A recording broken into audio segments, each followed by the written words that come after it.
All right, we are live. Give me 1 second while I click on Instagram.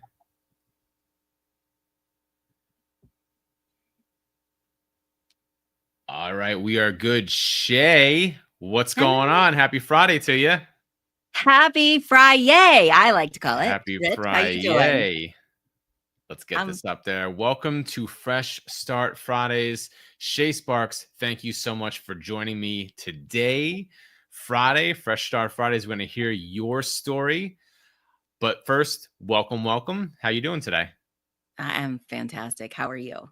Doing good. It's getting chilly, but tis the season, right? I guess I now live in Florida, so it's like finally back to 80 again. It was a little chilly. It was in the 60s during the week. Now it's back to 80. So doing good.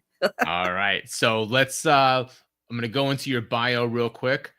Shā Sparks, you are a certified fearless coach, a master practitioner of NLP and hypnosis. That's how one of the ways we bonded, other than being podcasters. You're also a sought after speaker and workshop facilitator, 3-time author and host of the award-winning podcast, The Shā Sparks Show. Did I miss anything? No, thank you. Also, in addition to workshop facilitator, community builder, because that was your topic, or that was your theme at EPC. It was all about building community, as an expert and getting people and all that stuff. So good job to you and Adam for rocking that workshop. You guys rocked it. Oh, thank you. It was funny. It was the first time that him and I have ever been on stage together like that, and we had such amazing feedback from it. So it's great. It was awesome, and I love the beginning of it, where, because there is such a height difference, where you were on stage and he was like, well, if I go on stage, I'm just going to be towering over you. So he stood below the platform. It was a very lighthearted moment to begin the workshop. Yeah, and it's totally unplanned, but we're going to keep doing that, I think. Right. Very good. So, okay, Shay, we're going to hear your story of overcoming great many obstacles, from trauma, abuse, anger, depression, low self-worth, bullying, and what you did to turn it all around. So in the theme of where all stories begin, at the beginning, where are we beginning in your story right now? Like, is this are we venturing back to childhood, teenage years? Like, set the frame for us, Shay. Yeah. So let's where do we begin? Let's begin at because I can jump around. Let's begin after an abusive relationship. Okay. And we are how old at this time? Teenage years? No, college I'm like years? 34. Okay. All right. Okay. 34. And it was my first real, serious relationship up until then. And we had been together for many years. And I had been trying to get out for many years. And I don't want to take up time, but if you ever want to talk about how to help someone out of an abusive relationship, connect with me. I would love to share that, because a lot of people are like, well, you just leave. And it's never that simple. And so once I was able to remove myself from him, he was actually in a car accident, and that's how I was able to leave. He was, I had to break up with his sister because he was incapacitated in a coma. Oh, wow. And, but it's something that we had actually, I tried to leave multiple times, probably about 4 to 5 years prior. Okay. And it ended badly. So, anyway, within the first week of his accident, I started counseling immediately and really started to go, okay, if I was in this relationship, how can I make sure that I never be in a relationship like this again? And I started to ask myself a really key question. I had been journaling for many years up until then, but this was a question that just came out of the blue to me, and I wrote it down, and I'm like, wow, this is like exactly what I need to focus on. And the question is what is it that I need to know that I don't know in order to move forward? Hmm. Because we know so much over here, and then Mhm. there's all this stuff that we don't know over here. Well, what is it that I don't know?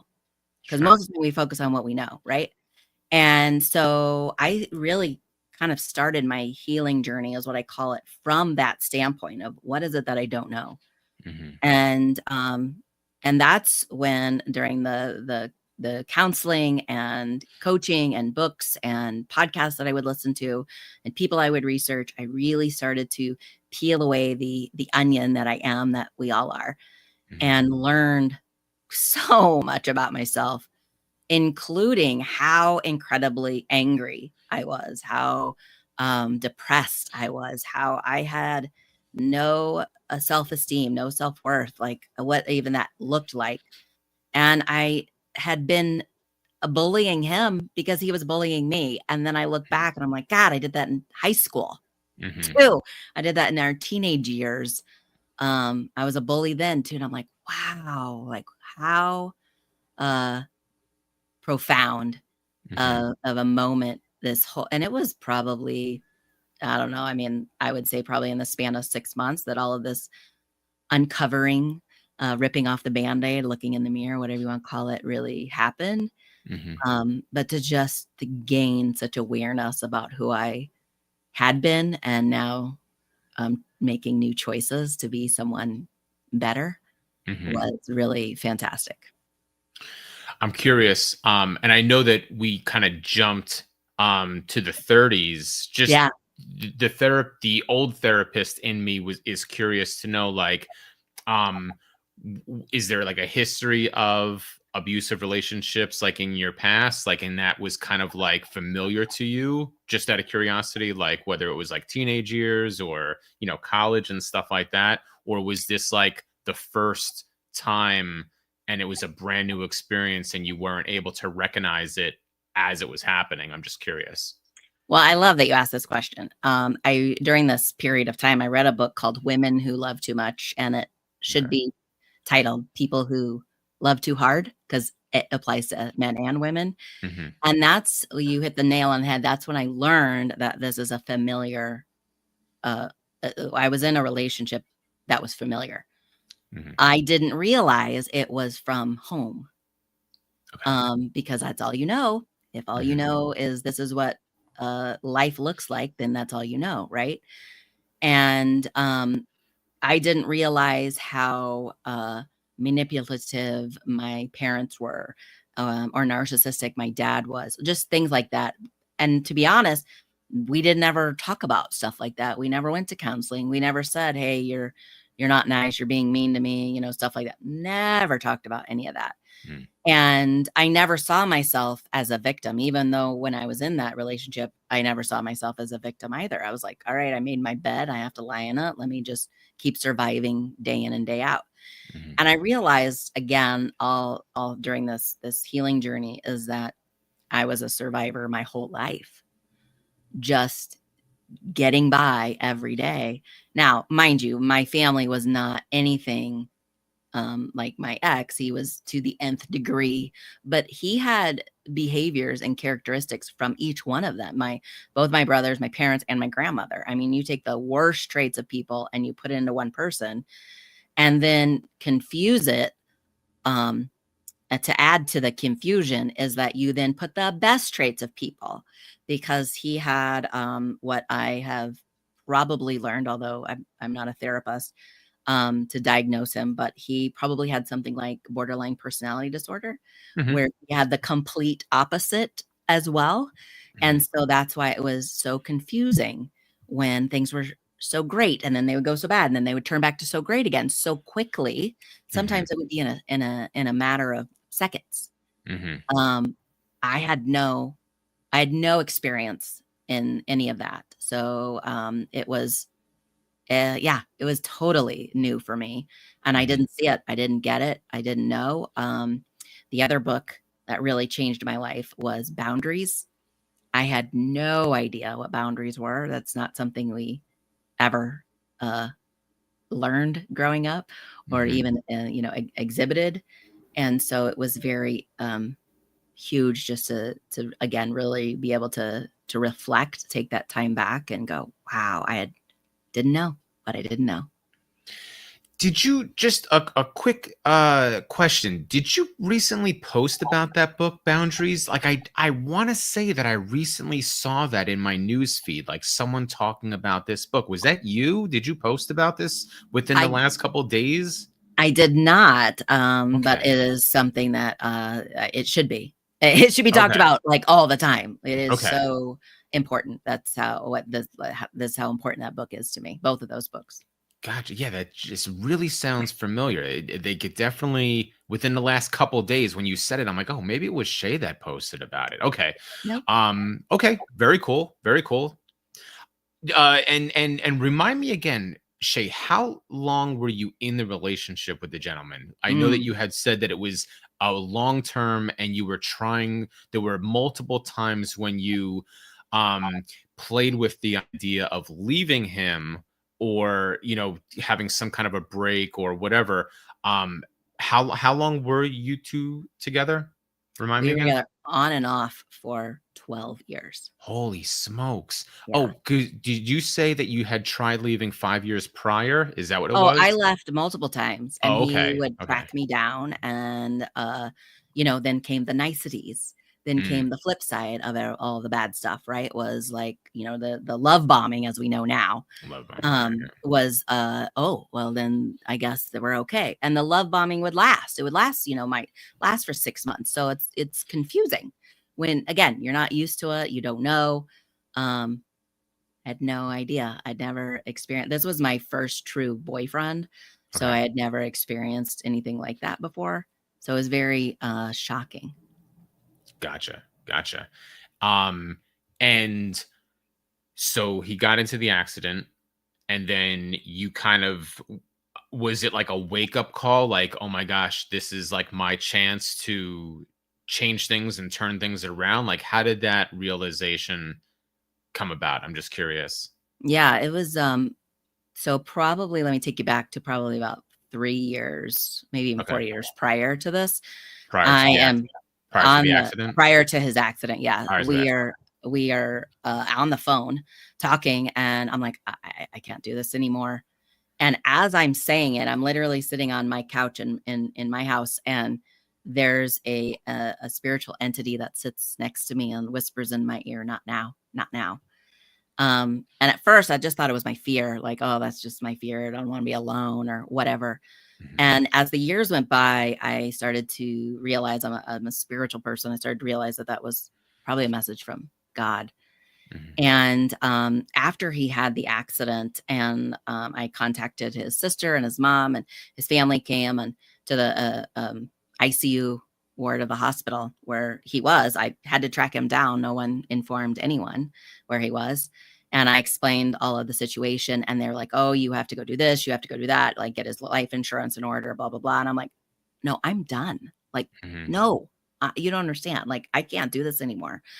And as I was driving home, I literally was getting off the exit to go home that night, and it like hit me like a ton of bricks that, oh, I understand what not now means.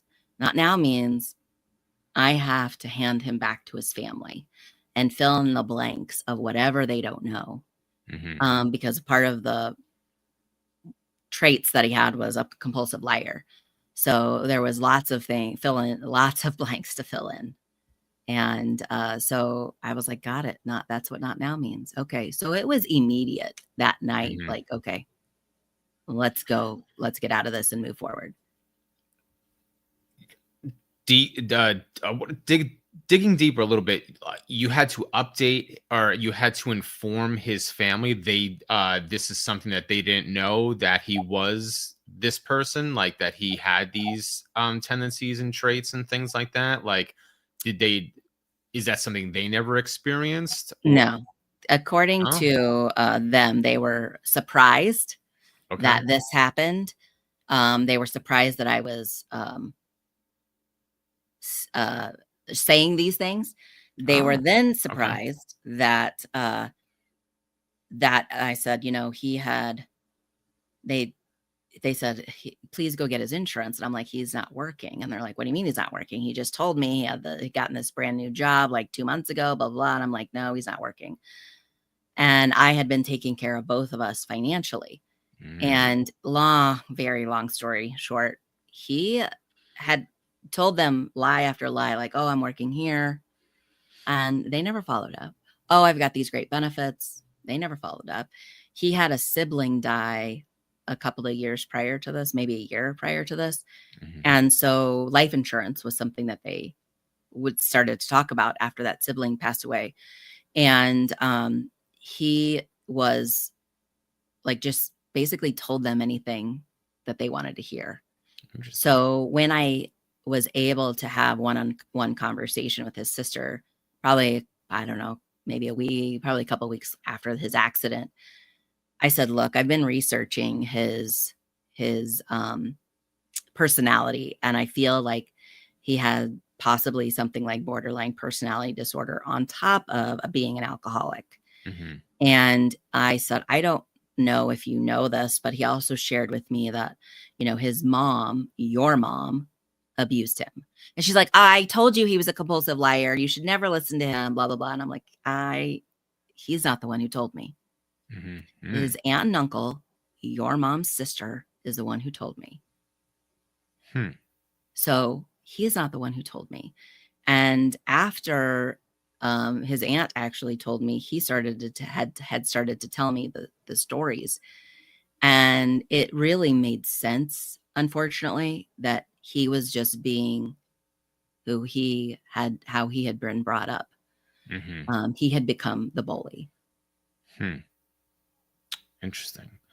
So, all right. So you're making your break, going through counseling and therapy, turning the page, as it were, becoming this new person.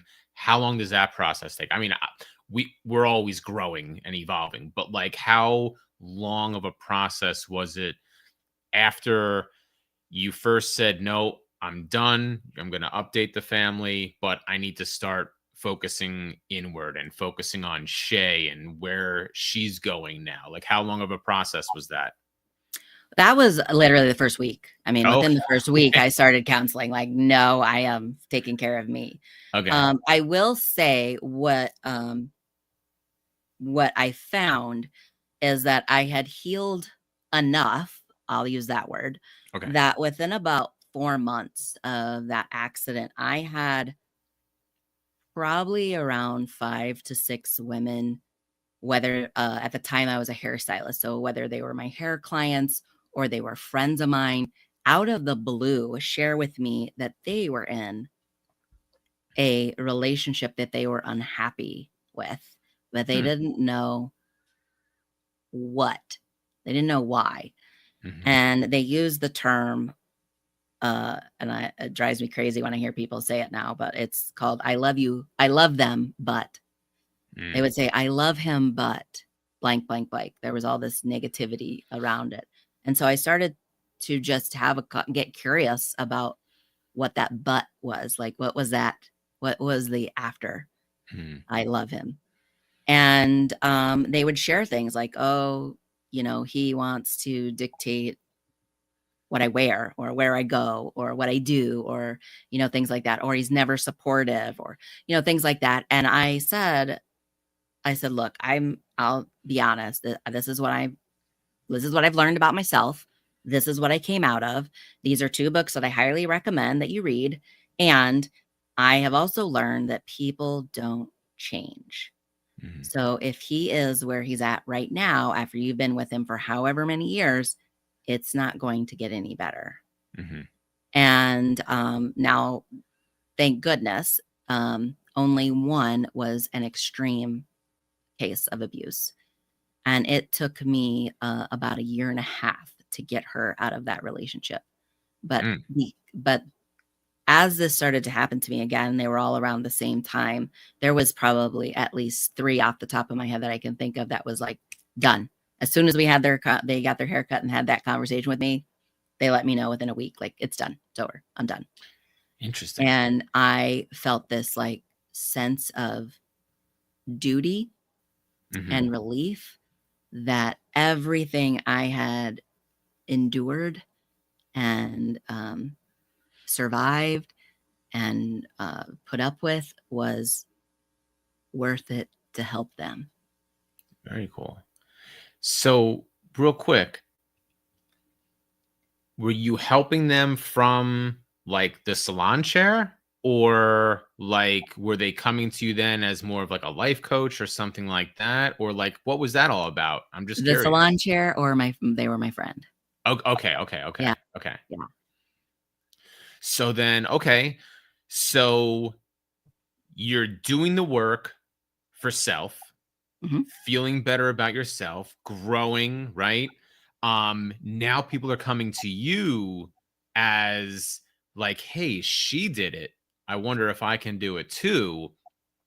Now, at this point in time in life, you're working in the salon, and had you ever thought about, hey, maybe I can be a life coach, or maybe I can be, an accountability partner, like whatever the title is, but like I can help people in life. Had you ever thought or played with that idea, or is now this thing being realized because of all these people that are coming to you for advice? Like how did tell me about that a little bit. Yeah. So actually it's both, right? Okay. So prior to this, I was probably in my 20s, Okay. actually 21. I took my first personal development thing called the Okay. Landmark Forum. You may have heard of it. And I really loved the coach in front of the room. And I was like, I think I could do that. I think I want to do that. Mhm. And then back even further, I'm in my teenage years after school at 4 o'clock every day was Oprah. And this woman was on there one day. My mom and I were watching it together, and she had her own TV show called Starting Over. And she had a house full of women that she was helping get through their stuff. Okay. And she was a life coach. And my mom was like, I think you could do that. So it was kind of like seeds were kind of planted, Uh-huh. but it never took hold. Okay. And so now here I am. And I would say it was probably maybe even 2 years after I got out of my relationship. I just kept sharing with my hair clients. Like, Mhm. you're not like, it would always be like, hey, what's been going on, blah, blah, blah. And they would share with me. And then they go, okay, I have to hear what's going on with you. And I'm like, well, you're never going to know. You're not going to believe what I learned about myself this week. Uh-huh. And I'm like, and maybe, just maybe, you might get some wisdom from it. And they're like, what? I'm like, I learned that I'm emotionally unavailable. Do you even know what that means? And they're like, Mhm. no. And I'm like, well, how often do you give your husband a straight answer or your boss a straight answer when they ask you a question? And they're like, I don't do that at all. I'm like, exactly. Do you use sarcasm? Oh, yeah, all the time. I'm very sarcastic. It's great. And because I was doing that, wore Mhm. sarcastic as like a badge of honor. Mhm. And I realized that sarcasm is actually anger in a clown suit. Mhm. And so we weren't really saying what we meant and meaning what we said. We were just saying things, trying to cover it up in a joke and be funny when we Mhm. were really actually mean. And so I started to share with them that I learned this about myself and then shared it with my family. Mhm. So my dad and I really changed our relationship during this time of life because I started to share stuff like, hey, Dad, are you asking me to do something, or are you trying to manipulate me into talking me into doing something like it's my idea? And he's Mhm. like, what, wait, what? Minute, like, I can't even pronounce that word. What are you talking about? And it wasn't ever like accusatory or blaming or shaming him. It was just really a conversation like this. Okay. And he came from a place of he had no idea that was even happening. And I Mm. said, well, I was in a relationship that did this on a constant basis and I didn't even see it. And it's because it was familiar. I mean, that's how we communicated at home. Mhm. And he started to change the way we talk to each other because I changed the way I talk to him. And my counselor, I will give him a million props, because he said to me, he said, you have to teach others how to treat you. And I said, well, my dad is my dad. Shouldn't he already know how to treat me? And he said, unfortunately, he does not. So you have to teach him how to treat you. So that's when I really started to change just the way I spoke to him, and was scared doing it, was scared hugging him. And I did it anyway, because my counselor said, do it anyway and keep doing it until, because it's not about you, it's about him. And then it becomes, it's not about him, it's about you. Or I guess that's how it started first. Like, it's about you doing it and teaching him. And then eventually he'll catch on. And if he doesn't, then that's okay. You're still honoring you. And I was like, okay. So I started to do that. So now here I am sharing this type of what I'm learning with my hair clients. And they would go away for 4 to 6 weeks, come back for their next haircut. And they're like, oh my God, because of what you said to me, my relationship changed with my spouse, my kids, my parents, my boss, my team at work. Like, have you considered becoming a life coach, or writing a book, or being a motivational speaker, or starting a podcast? And I was like, I mean, I don't want to admit that out loud. Kind of in the back of my head, I was kind of thinking that. And I just thought, I don't have any confidence in myself. And one of my very dear friends that I worked with, she was the dean of psychology at a local university. We were working together on a mindfulness program for her. And she said, what if they're right? And what if you just borrowed their confidence in you, and you believed them, and you checked it out? What's the worst thing that can happen? And I was like, I learned a new skill. Okay, perfect. And that's how it all started. Wow. Very cool. So, and did I miss something? Like, you and she were working on a mindfulness program together? Yeah. So she is my hair client. And, okay. and you know, I don't know if you know this about me, Rich, but I had like a huge amount of people that came to me on a regular basis every 4 to 6 weeks for 25 years. And they not just loyal, like, people share your life. You may have shared at one point all your life with your barber. You may not have, but people do that. That was a while ago. Yeah. But people do that. Long ago. And so my client was the dean of psychology of this university, and she was sharing with me how she was creating, studying the brain, and really creating this mindfulness project. And I said, if you need a test subject, I love learning about the brain, especially what I had learned on my own research, figuring out my ex and his personality.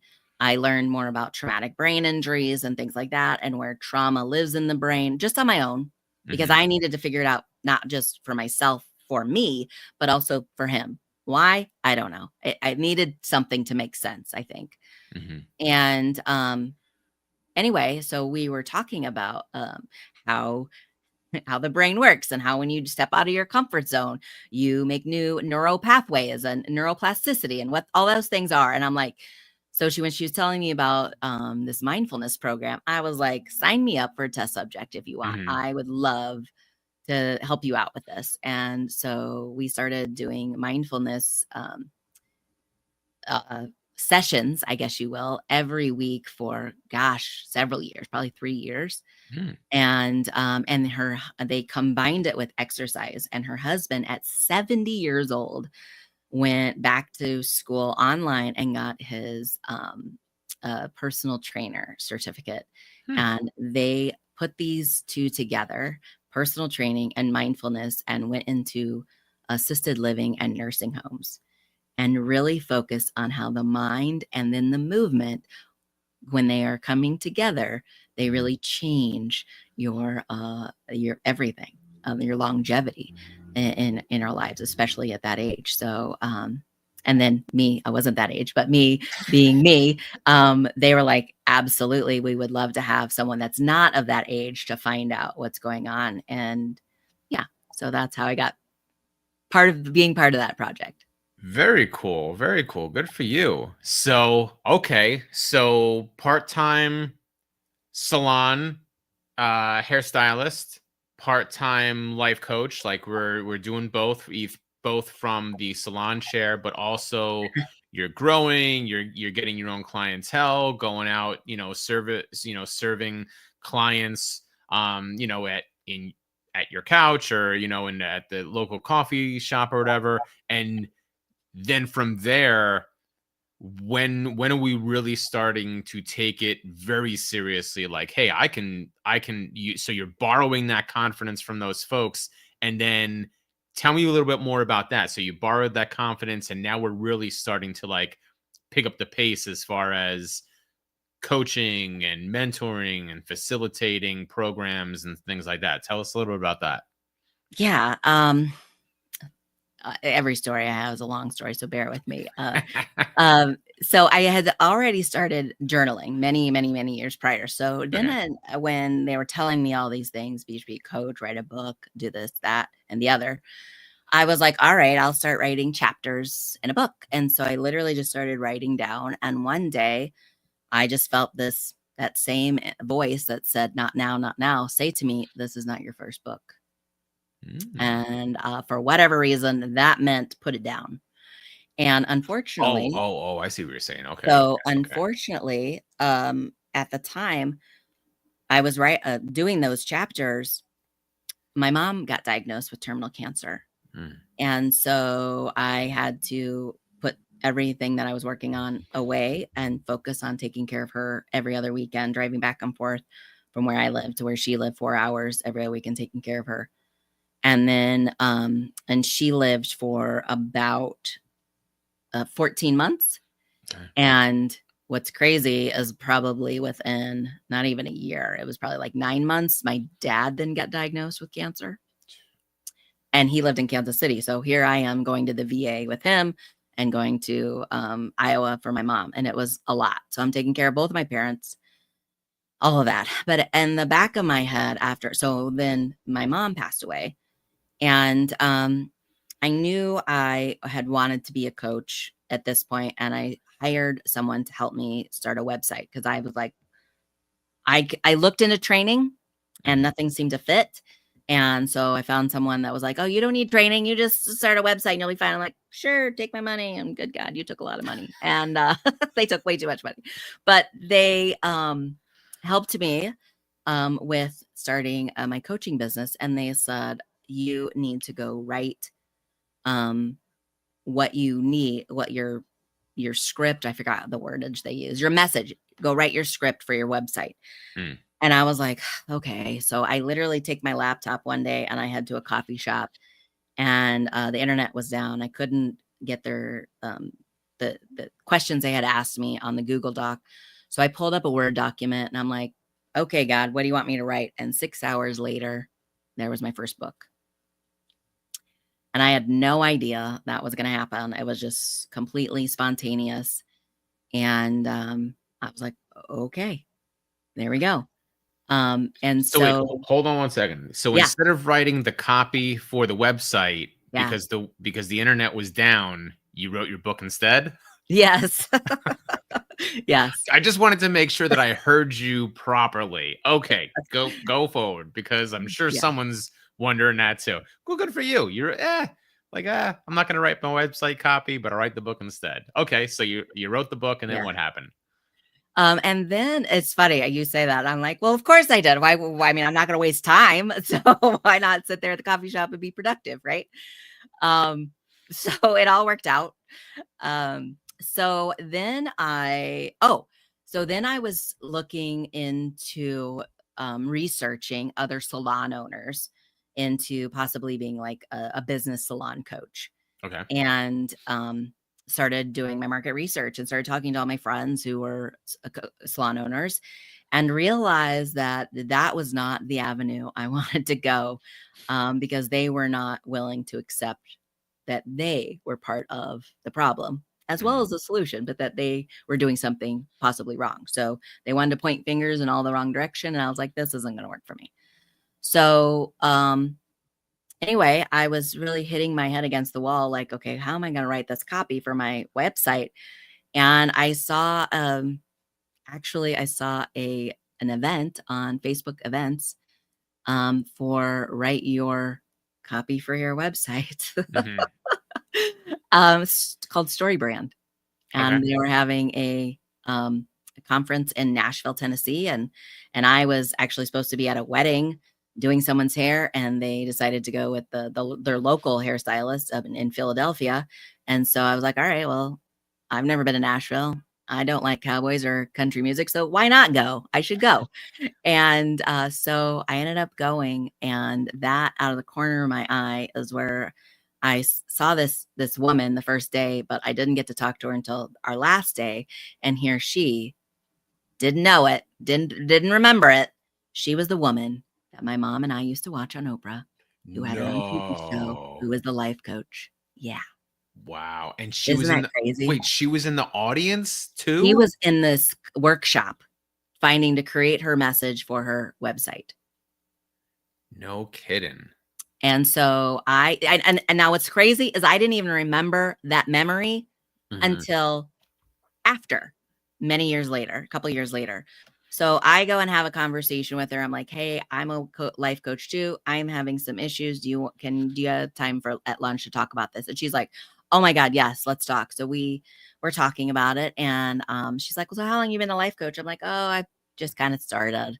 And she's like, "Are you certified?" And I said, "Not yet." And I said, "But I don't think I need to be. Do I?" And she's like, "Well, I think you should." And she said, "I have my own certification program." I said, "You do? How long is it? A year?" And I was like, "Oh God, a year?" But then I was like, "You know what? I'm going to be a year older, whether I do it or not. Uh-huh. So why not?" And she said, "Well, why don't you start with a workshop called Fearless Conversations?" Mhm. We were in November timeframe. So she's like, "It's in January in LA. And if it feels like a good fit, then you can sign up from there." And I was like, "Done." And so I Interesting. attend this workshop, and what's funny is when I talked to her at the workshop, she was like, "You don't know how many people I tell that to, and no one shows up. The fact that you showed up, this is huge." Mhm. And within the first probably 3 hours, I was like, "What are you guys all talking about? I need to be a part of this. I feel like I'm sitting here in a hug." I had never Mhm. been so supported in my life. And so I signed up to be a certified fearless living coach. And that was the first program. And then she had another program for business in a box. And once I graduated from that, I'm literally interviewing her for my podcast. And Mhm. right before I hit record, that memory shows up like, "Oh my God, this is the woman that my mom said, you could do that." And I'm like, That's "What? I am wild. doing that? Wow." Yeah. And that's interesting too, not to like break from the story, but it's interesting that she was on Oprah many years before. You know, if you're on Oprah, then you have to be doing something right, Right. right? Yeah. And the fact that she was in a workshop for developing the copy, the story, the messaging for a website, um, is very interesting. It's very cool. Well, That like you were us, she's constantly evolving and changing her sure, message sure, and things yeah. like that too. So, and the thing I love about her is that she is not like got she's not so well known and big that she's got like all the steam around and she's untouchable.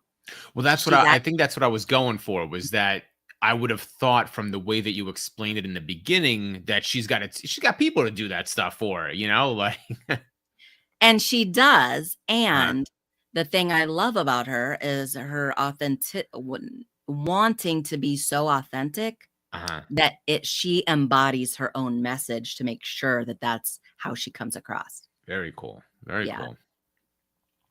Okay. So fast tracking again. Now you've gone through the workshops or you got the certifications. You've got, some credentials and stuff. So now you're official. Um, where are we going now with the story of how you're helping these folks um in their own ways, living with purpose and thriving, Mm. meaning leading purposeful lives. So we're let's jump forward a little bit. Where are we at now? Yeah, so I started coaching, and the common theme in the clients that I was working with all had experienced some sort of trauma.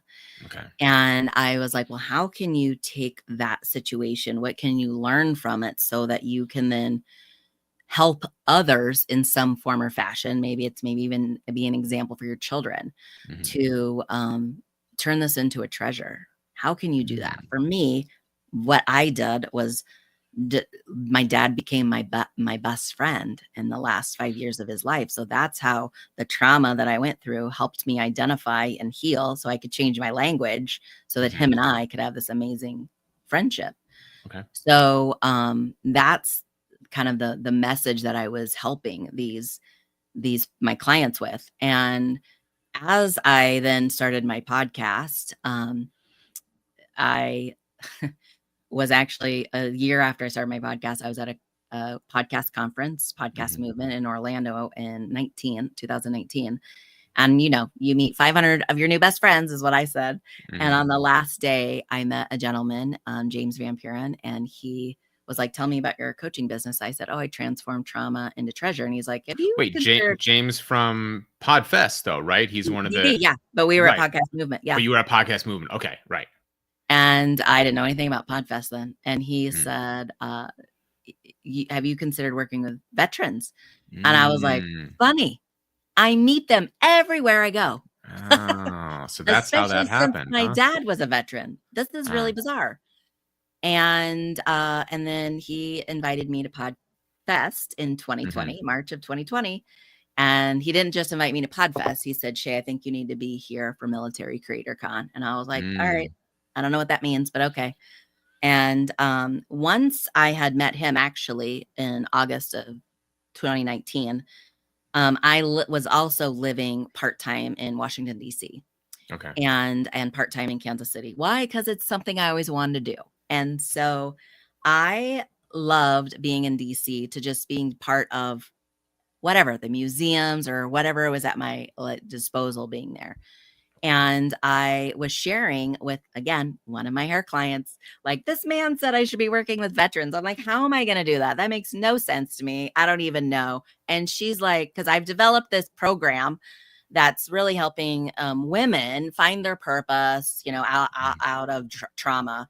And she was like, oh, you need to call Congresswoman so and so and go meet her when you're in DC. She's in my Bible study and in my Sunday school class at church. And I was like, wait, what? So I sent an email the same day, and I was heading out on Monday. And by Tuesday, or Thursday of the next week, I was in her office No kidding. talking to her defense fellow on what it means. What are they doing in Mhm. her office and the government to help veterans find their purpose when they leave the military? Hmm. And they didn't give me a straight answer. The answer is there's a whole lot of nonprofits, right? But that was just opening the door. No, Mhm. let me back up. Walking through the door Mhm. that opened with curiosity. Mm. And so I say through this and that entire part of my journey is I call it curious exploration. Mhm. And that's what I did. Like a door would open, I'd be like, oh, what's in here? What am I supposed to learn? Who am I supposed to connect with? Mhm. And that just has constantly been what I've been doing ever since. And that has led me to all the things I do now. But within the last 5 years, because we're Mhm. now 25, one thing led to another, led to another, led to another. 3 years ago, I said goodbye to the salon and all my clients and lots Mhm. of tears and went all in on the coaching and the podcast and building communities. And so that last year has really been mostly about building communities. Very cool. And you and I met at Podfest, um, like 3 years ago. Yeah, I forget. 22, right after I moved here. Okay, all right. Yeah. Um, and I don't remember, the military co was the military. the military track, was that year? I remember it was the next year because that's when it came on my radar. I don't So remember if it was the they year you and so I someone met. else yeah, so James wasn't ahead of that year, and Okay. it was not really known, we'll put it that way. And so it was in a very small room, and Okay.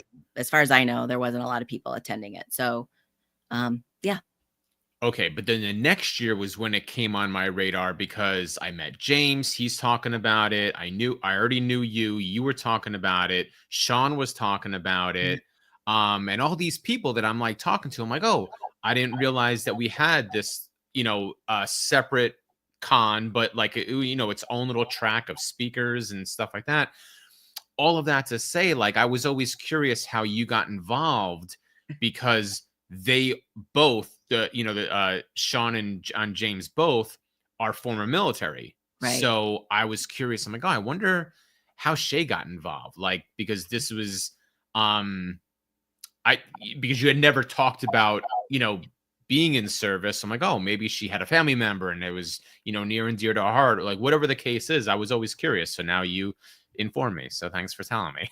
Yeah, yeah. And yeah, and then, at Military CreatorCon in 2020, is where I met Adam Bird, who became my podcast producer and editor, Okay. and we worked together very well together in that world, and became really family.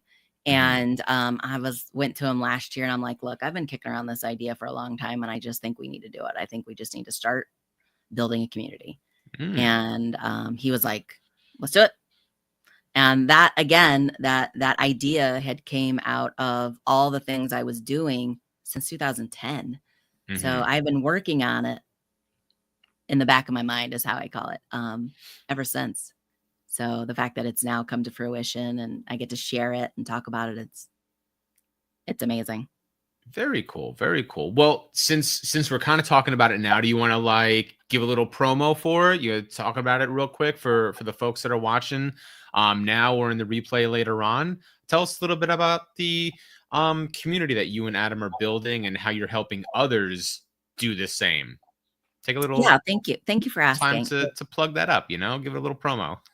Yeah, so for us, we started out with focusing on podcasters and Hmm. small business owners. And we quickly realized that it was so much more than that. So we work with purpose driven entrepreneurs and creators Hmm. who really want to share their purpose past their brick and mortar or past their one thing that they're doing. Mm.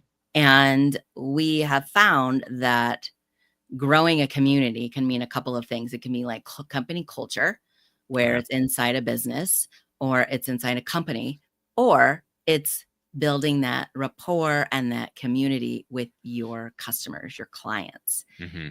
And I really wanted to find something better than all the networking events I've ever been to. I've Hmm. always felt like it's really weird. You go, you hear, 15 to 30-second pitches, and you walk away with all these business cards, and that's it, right? And then what? And it's like, what do you really do with that? Do you actually like call them up and be like, hey, let's have a coffee, let's talk, let's chat. I want to get to know you. What do we learn in business? You have to know, like, and trust, right? Uh-huh. And so how do we build that know, like, and trust? And I was like, you know what if we had something that was better than networking? And Mastermind, Think and Grow Rich by Napoleon Hill, Mm. when he talks about building a mastermind, and I'm like, I want something just more than just a mastermind. And so it's a mastermind accountability group, and really about building your life and your business together, Hmm. and developing it, and linking arms rather than just throwing out your 30-second pitch. So it's called the Maker's Machine, and it's an inner circle for people who want something more, people who want to connect on a deeper level with their community. Again, that can be already in their company, um, their team, or their customers. Very cool. Very cool. And folks that are watching live, and we've got some activity on Instagram. So thank you. And then also Mark hopped in the YouTube comments. He said hello before. Hey. So shout out to Mark, and thanks for sharing the live on Instagram. For the folks that want to connect with Shā, we've got her handles and links in the show notes. But if you have comments later on, even after this episode has aired and it's no longer live, drop them in the comment, or drop your questions, comments in the thread, and we'll make sure that Shā sees them later on to then respond. We certainly want to keep the conversation going. Shā, what do you have lined up for the next couple months, or what are you looking forward to for 2026? You gave the plug for the community, the program that you and Adam are doing right now. What else can we look forward to from you in the coming year? Yeah, so we are speaking at a Podfest in January Cool. in Orlando, and then again at Military Creator Con as well. Okay. And that's in so that is going to be separate now this year in Oh, 26. really? It's going to be in April in Arlington, Texas, which is, I guess, just outside of Dallas. And so we're doing that as well. And then, but I did forget to mention, right after Podfest in Vero Beach, we are having a meetup, a meetup of other purpose-driven entrepreneurs and creators, just to get together and meet and see how we can, help each other grow. Because really, isn't this what we're here for? Is to give everyone a hand up instead of a handout. I love it. I love it.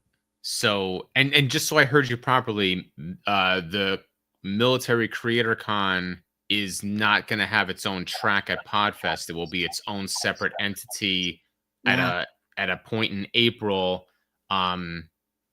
Interesting. Very good. Well, good for you guys, Yeah. because that shows that after you've built up the mini con for the last couple years as its own little room at a much bigger conference, now you've got your own entity. So good job to you and team. Yeah, and I will say if anyone in your audience is listening and they're like, I want more information on that, feel free to message me and I can send you the link too. Awesome. Or any of the things. Yeah. Or anything, yeah, and Yeah. and certainly connect with Shā. We're streaming on LinkedIn and Instagram. We'll also put the replay on Facebook. Certainly, I'm going to tag you, Shā. So, folks, connect with her. Go to her websites. We got those in the show notes. Follow her across social media channels. Connect with Shā. Wonderful human being, always given from your heart. I know that because you and I have known each other for many, many years from Podfest.